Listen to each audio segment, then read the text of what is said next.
नमस्कार, मी सुप्रिया कुऱ्हाडे. डॉक्टर मंत्रा या विशेष कार्यक्रमामध्ये तुम्हा सर्वांचं मनःपूर्वक स्वागत. आपला आजचा विषय आहे स्त्री आरोग्य आणि वंध्यत्व. आणि या विषयावर आज आपण चर्चा करणार आहोत. डॉक्टर अनघा कारखानीसच्या कन्सल्टंट गायनेकोलॉजिस्ट आहेत, त्याचबरोबर IVF एक्सपर्ट देखील आहेत. तसंच डॉक्टर अनघा या कुकून IVF आणि फर्टिलिटी सेंटरच्या डिरेक्टर देखील आहेत.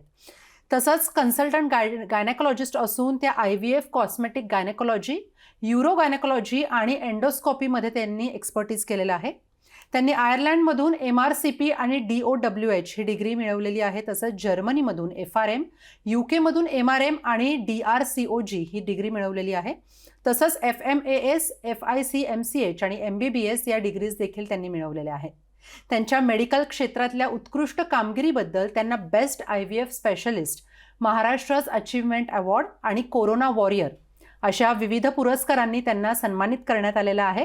आपण मॅडमचं कार्यक्रमामध्ये स्वागत करूयात. मॅम, तुमचं कार्यक्रमामध्ये खूप खूप स्वागत. आपला आजचा जो विषय आहे तो फार महत्त्वाचा आहे, स्त्री आरोग्य आणि वंध्यत्व. सर्वात पहिला प्रश्न आपण वंध्यत्वाविषयीच घेऊयात. वंध्यत्वाची नेमकी कारणं काय आहेत आणि वंध्यत्व म्हणजे नेमकं काय? वंध्यत्व आपण बघितलं तर आपल्याला ओळखीतल्या लोकांना ॲटलिस्ट 6 कपल्समध्ये एका कुठल्या तरी कपलला ह्याचा प्रॉब्लेम असतो. सो म्हणजे आपण 15 पैकी 100-15 हा इश्यू असतो. So it's a huge problem. आता ह्याची कारणं विविध असू शकतात. म्हणजे एखाद्या स्त्रीमध्ये म्हणजे बीज असतं, जे स्त्री बीज ते बाहेर निघत नाही आहे, किंवा ट्यूब्स बंद असतील, किंवा गर्भाशयात ते जे गर्भ बनतं त्याला चिकटायची जी क्षमता नसेल, तर ही कारणे असू शकतात. अँड द सेम टाईम जेव्हा स्पर्म आपण चेक करतो, निदान आपण जेव्हा आपण 10 सॅम्पल्स बघतो त्यातले 4मध्ये तरी काही ना काही कमतरता असते, लाईक सिव्हिअर टू माइल्ड, पण काही ना काही असतं. सो ही वेगवेगळी कारणं आहेत. आणि याच्याबरोबर आपण म्हणून कोणीही कपल आपल्याकडे आलं तर आपण एखादं कुठली टेस्ट करू, किंवा युजली जसं लोकांना वाटतं की स्त्री पहिल्यांदा येते डॉक्टरकडे आणि नंतर ते सगळं आपण बघून घ्यायचं आणि नंतर मेल्सची टेस्ट, असं नाही कधी होत. So we say all these things are simultaneous. एका वेळेला सगळं बघायला लागतं, कारण बाळ होण्यासाठी the female and male both all test have to be fine and then we can go ahead. नक्कीच मॅम. खरं तर कुकून फर्टिलिटीमध्ये ट्रीटमेंट ऑप्शन्स काय असतील अशा कपल्ससाठी जे लोक प्लॅन करतायत प्रेग्नन्सी, मात्र त्यांना राहत नाहीये, किंवा जे इनफर्टाईल कपल्स आहेत त्यांच्यासाठी आपण काय ट्रीटमेंट्स कुकून फर्टिलिटीमध्ये देतोय? बेसिकली ना आपण खूपच सिम्पल टेस्ट आणि ट्रीटमेंट्सनी सुरू करतो, unless there is some big abnormality is seen. Like it can start with आपण गोळ्या औषधं घेऊन आणि त्याच्याने स्त्रीबीज वाढतं आणि बाहेर निघेल ह्याचा आपण प्रयत्न करतो. जर ते सगळं नीट असेल आणि ट्यूब्स जरही उघड्या असतील आणि काही कारणाने बाळ राहायला एखादं वर्ष गेलं असेल आणि तरी नसेल राहिलं, तर आपण त्यांना IUI म्हणून काही ट्रीटमेंट्स असतात, जिकडे जे शुक्राणू असतात त्यातले आपण जे सुदृढ आणि सक्षम आहेत त्यांना वेगळे सेपरेट करतो आणि गर्भाशयात आत सोडतो. हे त्यावेळी जेव्हा स्त्रीबीज रिलीज होणार असतं. तर ही काही बेसिक ट्रीटमेंट्स आहेत. आणि अजून काही कारणं असतील, म्हणजे जर स्त्रीबीज तयारच होत नसेल, निघत नसेल, किंवा स्पर्म्स खूप ॲबनॉर्मल असतील, त्यावेळेला आपण IVF, जे तुम्ही ऐकलं असेल, टेस्ट ट्यूब बेबी. सो हे स्त्रीबीज आणि हे शुक्राणू आपण शरीराच्या बाहेर त्यांना मिळवतो, गर्भ बाहेर बनवतो आणि मग आपण गर्भाशयात ट्रान्सफर करतो. याचेही खूप प्रकार आहेत, पण दिस इज अ बेसिक ज्या ट्रीटमेंट्स अवेलेबल असतात. नक्कीच मॅम. ज्या वेळेला आपल्याला गर्भधारणा करायची आहे, प्रेग्नंट व्हायचं आहे, त्यावेळेला नेमका एज फॅक्टर किती मॅटर करतो आणि तो एज फॅक्टर काय असावा साधारण? एज पूर्वी बघितलं जायचं की आपण फक्त फिमेल एज मॅटर्स म्हणायचो, but male age also matters. कारण एक फिमेल्समध्ये एक दिवस असतो मेनोपॉजचा, ज्यानंतर पाळी येत नाही. So that becomes important and that is ते दिसून येतं. पण पुरुषांमध्ये सुद्धा एक 40 नंतर शुक्राणूंमध्ये कमतरता खूप तऱ्हेने सुरू होते, DNA डॅमेज सुरू होतं. स्त्रियांचं आपण बघितलं तर युजली एक 30 नंतर अंड्याची क्वालिटी खराब व्हायला लागते, अंड्यांचा नंबर कमी होतो. म्हणून आयडियली ज्यांना प्रेग्नंट राहायचं असतं, एक 30च्या आधी नाही राहिले तर 30 नंतर जेव्हा लोक ट्राय करायला लागतात, तेव्हा एका वर्षात वगैरे बाळ नाही राहिलं तर आपण एक ॲटलिस्ट इन्व्हेस्टिगेशन सुरू करून घ्यायला पाहिजेत. So that's an ideal age. If you see 24 to 30 अगदी परफेक्ट एज असतं. पण त्यानंतर सुद्धा एक 34-35 नंतर आपण बघितलं तर एक क्वालिटी खूप ड्रास्टिकली डिटेरिओरेट व्हायला लागते आणि 40 नंतर जवळपास अंडी बनतच नाही तसं होतं. जरी मेनोपॉज 50ला येणार असतो तरी त्याच्या साधारण 10 वर्ष आधी अंडी बनणं नक्कीच बंद होतं. नक्कीच. जसं तुम्ही म्हणाला की 24 ते 30 हे एक आयडियल एज आहे फर्टिलिटीसाठी किंवा प्रेग्नन्सीसाठी, पण अनेक वेळेला सध्याचं कॉम्पिटिशन एज बघता बऱ्याच स्त्रिया आणि पुरुष हा डिसिजन घेतात की आता होऊन नाही द्यायचं, थोडंसं डिले, मग ते डिले करत 30शी नंतरचाच तो पिरियड सुरू होतो. मग हे जे डिलेड चाइल्ड बेअरिंग असतं ते नेमकं ज्या वेळेला होतं त्याचे काय दुष्परिणाम शरीरावर होत असतील, किंवा मग कन्सेप्शनसाठी काय प्रॉब्लेम होतात? आपण तुम्ही म्हणालात तसं career takes the primary focus, किंवा एज्युकेशन आहे, किंवा आपले प्रमोशन्स आहेत, किंवा पहिलं घर विकत घ्यायचं आहे, गाडी घ्यायची, and then start a family. विविध कारणं असतात. आणि आता युजली मुली लवकर लग्न होत नाही, आपण बघतो 30-34च्या पुढे जात असतं. सो ह्याच्यानी एकतर इन्फर्टिलिटीचं दिस इज द मेजर, आपण जेव्हा एक चंक बघतो लोकांचं की कोण आपल्याकडे व्हिजिट करतात हे 30शी नंतर असतात, कारण तेव्हा लग्न झाल्यानंतर ते दिसून येतं की बाळ होत नाही आहे. आणि ह्याच्यासाठी पीपल हॅव टू एकतर लवकरात लवकर प्लॅन करायचं, आणि समजा काही कारणाने डिले करणार असतील तर त्यासाठी जर लग्न नसेल झालं तर आपण एग फ्रीजिंग आणि ह्या काही आपल्याकडे सुविधा उपलब्ध आहेत. त्याच्याने आपण आधीच अंडी किंवा शुक्राणू सेव्ह करावे. मग लग्न जरी नंतर झालं, उशिरा झालं, तरी ॲटलिस्ट तेव्हा इन्फर्टिलिटीचा प्रॉब्लेम येणार असेल तर ॲटलिस्ट आपण ते आधी सेव्ह केले असेल ते वापरू शकतो, आणि मग त्यांना स्वतःची गर्भधारणा स्वतःच्या स्त्रीबीज आणि शुक्राणूने होऊ शकते. बरोबर. मॅम, असं अनेक वेळेला पाहिलं जातं, अनेक कपल्समध्ये रिकरंट मिसकॅरेजेस होतात, वारंवार जे गर्भपात होतात, तर ते नेमके का होतात? वारंवार गर्भपात हे ॲक्च्युली आम्ही खूप ह्याच्याशी डील करतो, आणि आता खूप फार एक्सलंट ट्रीटमेंट्स पण ह्याच्यावर आल्यात. कधीतरी जेनेटिक कारण असू शकतं की जे गर्भ बनलं असतं त्याच्यामध्ये काही जेनेटिक इश्यू असला तर एक नेचर जे आहे it doesn't let it survive, ते तेव्हाच पुढे थांबून जातं. आपण मिसकॅरेजेस जनरली बघितले तर एक 20% प्रेग्नन्सीज मिसकॅरी होतात जनरल पॉप्युलेशनमध्ये.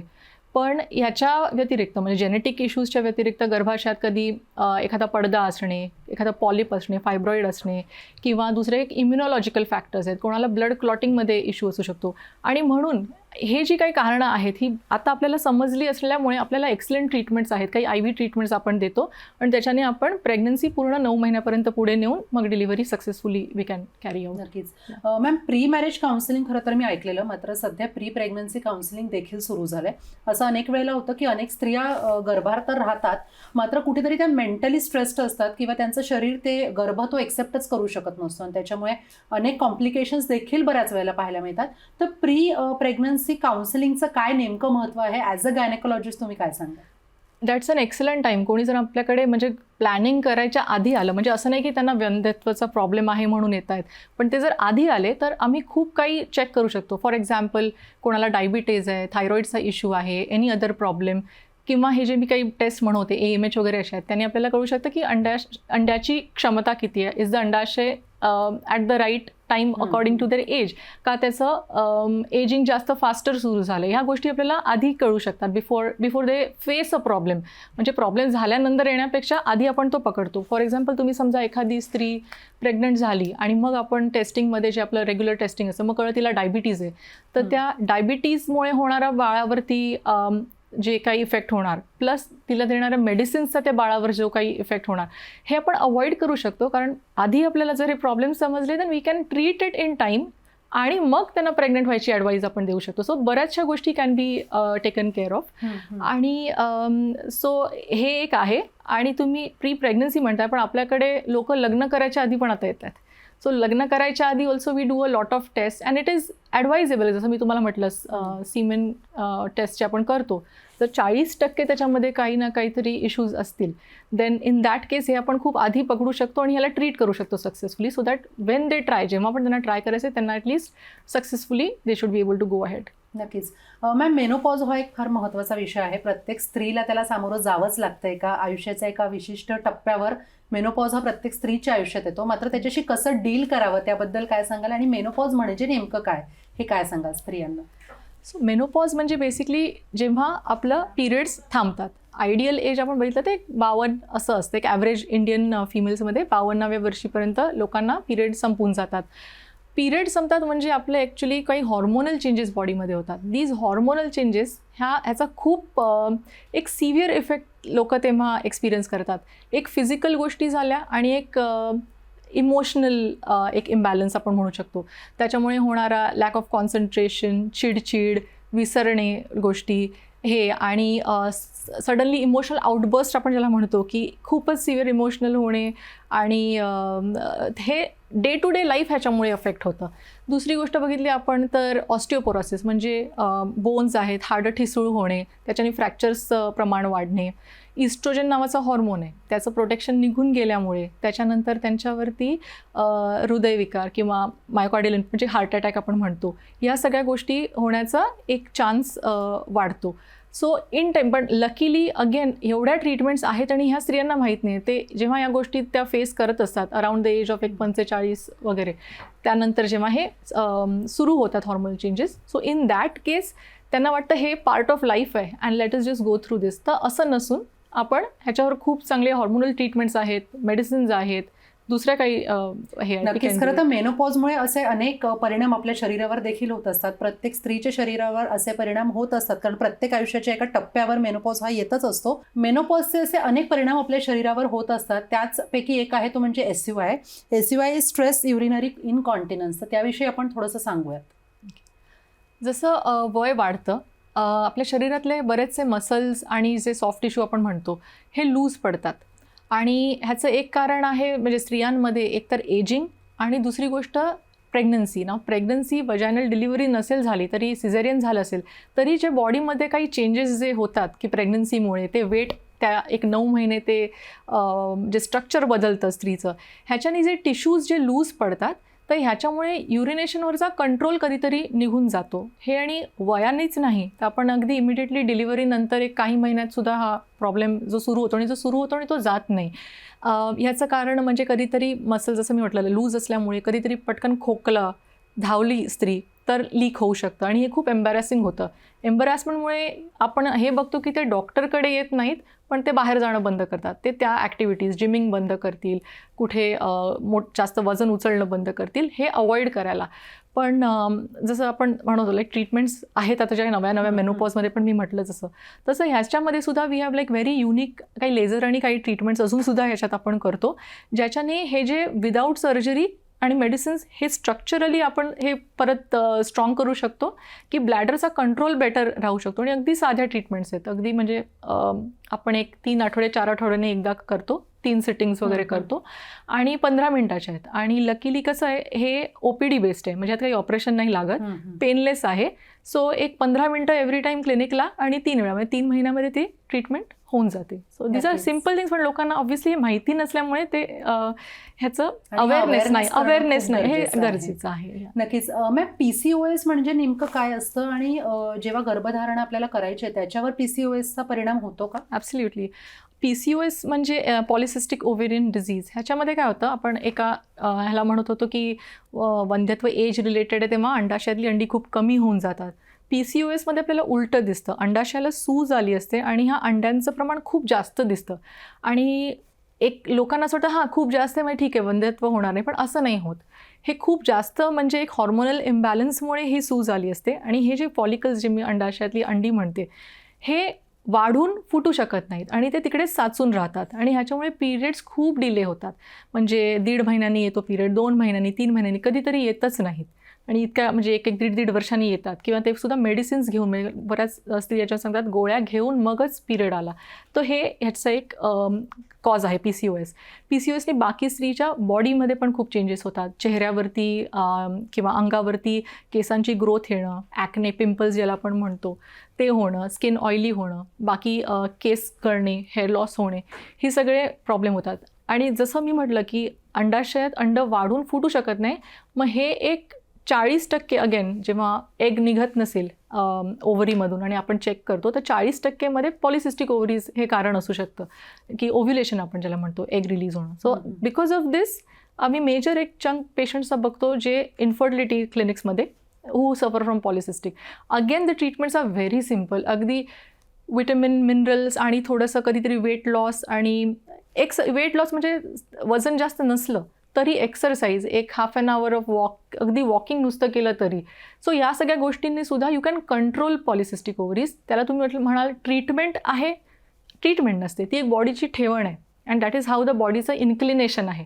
आपण ह्या गोष्टी कंट्रोल करू शकतो. म्हणजे एखाद्याला समजा डायबिटीज आहे, एक उत्तम आहार आणि just following the right principles and पथ्य पाळून लोक कंट्रोल करू शकतात. तसंच ह्याला कंट्रोल आपण एकदम फॅन्टॅस्टिकली करू शकतो, पण इट डझंट गो अवे, जात नाही, कारण ते बॉडीची एक हे आहे. बट सक्सेसफुली या ट्रीटमेंट्सनी प्रेग्नन्सीही राहू शकते, काहीच म्हणजे प्रॉब्लेम होत नाही. नक्कीच मॅम.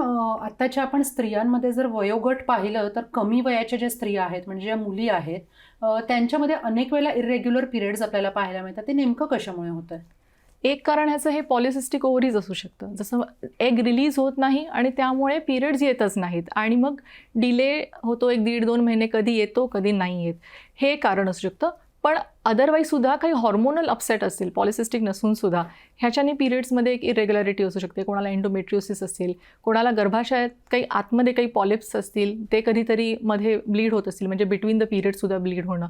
तर यासाठी बेस्ट आहे की एक इन्व्हेस्टिगेशन, इव्हन सोनोग्राफी केली आणि एक हॉर्मोनल प्रोफाईल आपण केलं. सोनोग्राफीवर सुद्धा एक दिसून येतं की काय प्रॉब्लेम आहे, म्हणजे गर्भाशयाचा लायनिंगचा आहे, काही तिकडे गाठी आहेत किंवा काय इश्यू आहे. आणि एक्झॅक्टली तेव्हाच्या तेव्हा जर हिस्ट्रोस्कोपी केली तर त्याच्यात आपण we can treat it at the same time. Whatever we find we treat. बरोबर.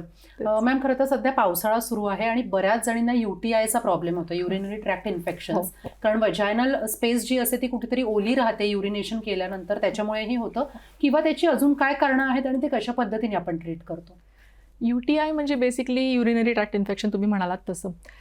एखाद वेळेस कधीतरी स्टोन असतो जो डिटेक्ट नसेल झाला पूर्वी आणि त्याच्यामुळे होऊ शकतं. कधीतरी स्टोन पास होताना, कधीतरी जसं आपण म्हणत होतो एक ब्लॅडरचं स्ट्रक्चर असतं, प्रेग्नन्सीनंतर सुद्धा एक ते स्ट्रक्चरल चेंजेस जे झाले असतात. युरिन जी आहे ती पूर्णपणे बाहेर कधीतरी निघू शकत नाही आणि ती राहत असेल जर ब्लॅडरमध्ये, तर त्याचं इन्फेक्शन होण्याचा चान्स आहे. डायबिटीज एखाद्या स्त्रीला असेल, एस्पेशली मेनोपॉझल एज ग्रुपमध्ये, इकडे UTIचं प्रमाण खूप जास्त आहे. आता अगेन ह्याला इन्व्हेस्टिगेट केलं पाहिजे. युरिनचं बेसिक युरिनची टेस्ट करावी, काय एक्झॅक्ट प्रॉब्लेम आहे ह्याच्यात. म्हणजे नुसते कुठला बॅक्टेरिया आहे वगैरे नाही, बाकी काही आपल्याला दिसून येतं की आपल्याला समजतं किडनीचा इश्यू आहे का कसला आहे. सो ते आपण बघून वी कॅन ट्रीट इट. पण एकदम हायड्रेशन खूप चांगलं ठेवावं कोणी, बिकॉज जितकं आपण ब्लॅडर क्लिअर ठेवतो आणि बाहेर गेलं तर लोकांना ऑब्व्हियसली वॉशरूम मिळण्याचा वगैरे त्रास होतो, पण हे एक करायला हवं की ब्लॅडर एम्प्टी करावी, म्हणजे थांबून राहणे, रोखून ठेवणे, ह्या गोष्टी अवॉइड करायला पाहिजेत. सो गुड हायड्रेशन आणि ऑफकोर्स बाकी अल्कलनायझर्स वगैरे असतात जे लोक म्हणजे वापरतात. म्हणजे या खरं छोट्या छोट्या बेसिक काळजी घेणं फार गरजेचं आहे. त्याचबरोबर वजायनल डिस्चार्ज याच्याविषयी बराच संभ्रम आहे बऱ्याच जणींमध्ये, तर त्याविषयी आपण थोडीशी माहिती देऊयात आपल्या प्रेक्षकांना. मी सांगेन की कॉमनेस्ट गोष्ट आम्ही बघतो वजायनल डिस्चार्ज हा प्रॉब्लेम असतो खूप स्त्रियांना. एक नॉर्मल डिस्चार्ज असणे म्हणजे मिड सायकल वगैरे ते एक नॉर्मलसी असते, कारण दॅट इज जेव्हा एग रिलीज होतं तेव्हा बाकी हॉर्मोन्स होतात, तेव्हा एक नॉर्मल म्युकस जे असणं नॉर्मल आहे. पण त्याच्यामध्ये जर काही चेंजेस झाले, कलरमध्ये चेंज, म्हणजे एक बॅड फाऊल स्मेलिंग असेल, ब्लड मिक्स असेल, तर ह्याला आणि ह्याच्याबरोबर आपण युजली बघतो कोणाला म्हणजे खाज येणे, इचिंग होणं, ही खूप कॉमन कंप्लेंट आहे. बेसिकली आपण तुम्ही म्हणाल तसं पावसाळ्यात असं की ड्राय कॉटन अंडरक्लोथ्स असणे, लूज असणे, ह्याची काळजी घ्यायला पाहिजे. Apart from that again good water intake असला पाहिजे. हे जर डिस्चार्ज होत असेल आणि हा प्रॉब्लेमॅटिक असेल, आपण ह्याला टेस्टिंगला पाठवावं. आपण त्याच्यात कुठलं ग्रोथ होते, काही बॅक्टेरिया वगैरे आहेत का, त्याच्यात स्पेसिफिक अँटीबायोटिक्स वगैरे काय लागणार असेल तसं द्यावं. युजली फंगल इन्फेक्शन्स असतात आणि ह्याच्यावरती मेडिसिन्स आर इझिली अवेलेबल. मी तुम्हाला मगाशी जे एक म्हणत होते UTI आणि ह्याच्या वेळेला SUIच्या वेळेला जे लेझर्स वगैरे आहेत, तर दिस ऑल्सो ह्याच्यावरती फार वंडरफुली काम करतं, कारण ते त्या म्युकोझाला, कारण हा वारंवार ज्यांना प्रॉब्लेम होतो त्यांच्याकडे आम्ही बघितलं की गोळ्या घेतात तेव्हा तर ट्रीट होतं, परत 1-3-4 आठवड्यात परत हा प्रॉब्लेम होतो, परत होत राहतं. इट्स व्हेरी डिस्टर्बिंग त्या स्त्रीसाठी. तर आपण हे लेझर्स वगैरे करून आपण बघितलंय की जसं म्हटलं 3 सिटिंग्स आपण करतो 3 महिन्यात हे, आणि ह्यानी लोकांनी ॲब्सोल्युटली म्हणजे ह्या लॉंग पिरियड्स म्हणजे 1-2 वर्ष तरी झाले, कोणी परत ते प्रॉब्लेम झाले नाही, तसा फीडबॅक तरी असे चांगले आहेत. नक्कीच, खूपच छान मॅम. ओरल कॉन्ट्रासेप्टिव्स हे किती सेफ असतात आणि पर्मनंट कॉन्ट्रासेप्टिव्हसाठी काय साधारण वापरायला पाहिजे? ओरल कॉन्ट्रासेप्टिव्स हे सेफ आहे जेव्हा आपण त्याच्या गाईडलाईन्स बघतो, कोणामध्ये पण देऊ शकतो आणि कोणात नाही. तर हे फार इम्पॉर्टंट आहे. स्त्रीचं वय काय आहे, जास्त खूप एज असेल तर OC पिल्स नाही देऊ शकत, आपण वेगळ्या प्रकारचे हॉर्मोनल पिल्स देऊ शकतो. किंवा कोणाच्या घरी ब्रेस्ट कॅन्सरचं हिस्ट्री आहे, आईला, मावशीला, कोणाला आहे, तर या गोष्टी आपण अवॉइड करायच्या असतात. सो एक स्पेसिफिक पिल, पूर्ण हिस्ट्री जेव्हा आपण एखाद्या व्यक्तीची बघतो, मग तिला जे फिट होतं परफेक्टली ते आपण करतो. पर्मनंट म्हणालात तुम्ही, तर जे आपण ट्यूब्स जे बांधतात, बंद करतात, कट करतात, की अंड आणि शुक्राणू कधी भेटणारच नाहीत. That is a absolute permanent way. Obviously एक मायनरचा फेलियर रेट असू शकतो त्यात. बट त्याच्या व्यतिरिक्त आपण एक कॉईल्स वगैरे असतात, कॉपर टीज वगैरे तुम्ही ऐकल्या असेल, किंवा दुसऱ्या असाच्या हॉर्मोनच्या कॉईल्स असतात, तर त्या आपण इन्सर्ट केल्या तर त्याच्याने एक लॉंग टर्म म्हणजे आपण एक 5 वर्ष कधी 7 वर्ष असं त्यांना कॉन्ट्रासेप्शनचं कव्हर मिळू शकतं, विच इज व्हेरी गुड. कारण जर का तेव्हा विचार केला की नाही आता सेकंड बेबी पाहिजे, हे रिव्हर्सिबल आहे. म्हणजे हे काढलं की लगेच परत फर्टिलिटी कम्स बॅक. म्हणून एक परमनंट बघितलं तर ट्यूब बंद करणे. अदरवाईज खूप म्हणजे ट्रीटमेंट्स खूप अवेलेबल आहेत, जे आपण we have to tailor it according to पेशंट्सच्या नीड काय आहेत, त्या कपलच्या नीड्स काय आहेत ते बघून. नक्कीच मॅम. खरं तर स्त्री आरोग्यावर तुमचा फार मोठा अभ्यास आहे, त्यामुळे जाता जाता तुम्ही प्रेक्षकांना काय सांगाल? मी हेच ॲडवाईस करीन सगळ्यांना की हेल्थकडे दुर्लक्ष करू नये, स्पेशली स्त्रियांनी, बिकॉज एवढ्या रिस्पॉन्सिबिलिटीजमध्ये ते दुर्लक्ष होतं. एक general breast examination, self breast examination, की कुठले लंप्स नाही आहेत, गाठी नाही आहेत बघाव्या, आणि गायनेकोलॉजिकल चेकअप करावे, जसं सर्वायकल स्मिअर्स वगैरे, सर्वायकल कॅन्सर्स वगैरे आपण प्रिव्हेंट करायला हे रेग्युलर डॉक्टरकडे जाऊन एक चेकअप करून घ्यावा नेहमी. नक्कीच मॅम, तुम्ही या कार्यक्रमामध्ये सहभागी झालात आणि खूपच छान माहिती दिली. तुमचे मनापासून आभार. Thank you so much. स्त्री आरोग्य आणि वंध्यत्व या विषयावर आज आपण डॉक्टर मंत्रामध्ये बोललो आणि फारच महत्त्वाची माहिती आपल्याला डॉक्टर अनघा यांनी दिलेली आहे. मात्र आज या कार्यक्रमात आपण इथेच थांबतोय. पुन्हा भेटणार आहोत एका नवीन विषयासह. तोपर्यंत धन्यवाद.